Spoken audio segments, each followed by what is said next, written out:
जो लोग मीट मांस मछली खा रहे हैं अपना पेट भरने के लिए, अपने बच्चों का पेट भरने के लिए किसी जीव को मार रहे हैं, आज तो पेट भर जाएगा, आने वाले टाइम में वो जीव आपका काल बन के आएगा। मैं इसको साइंटिफिकली भी बताऊंगा जी। साइंस ने ये प्रूव किया है कि कोई जीव मृत्यु को जब प्राप्त हो रहा होता है उसे ये पता लग जाता है कि मृत्यु होने वाली है।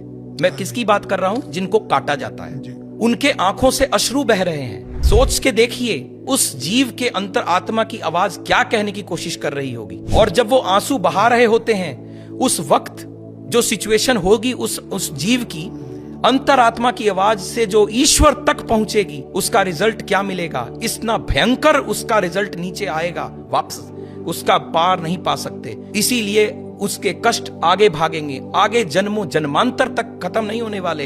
हम सब कहते तो हैं हम गंगा नहा लिए 84 लाख जोनी से बाहर आ जाएं।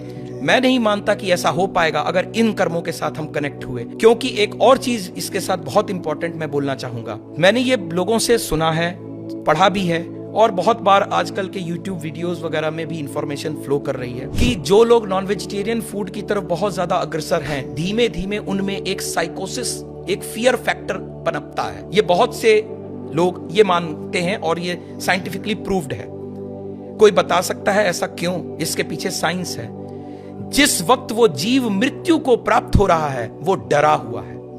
उसे पता है मेरी मृत्यु हो रही है। कितनी बार जीव को लाया जा रहा है, उसे घसीटा जा रहा है, और उस वक्त की पोजीशन में वो रोक रहा है अपने आप को, क्योंकि उसे पता है कि मैं मरने वाला हूं। अंतरात्मा से मरने की पता है उसे, और इस चलते उसके अंदर हार्मोन्स ऐसे चल रहे हैं जो उसको डरा रहे हैं। वो डर कहीं गया नहीं। ब्लड को तो खत्म कर देंगे, ब्लड तो आपने निकाल दिया, जीव मरा, ब्लड निकल गया, लेकिन उसके हार्मोन्स कहां गए?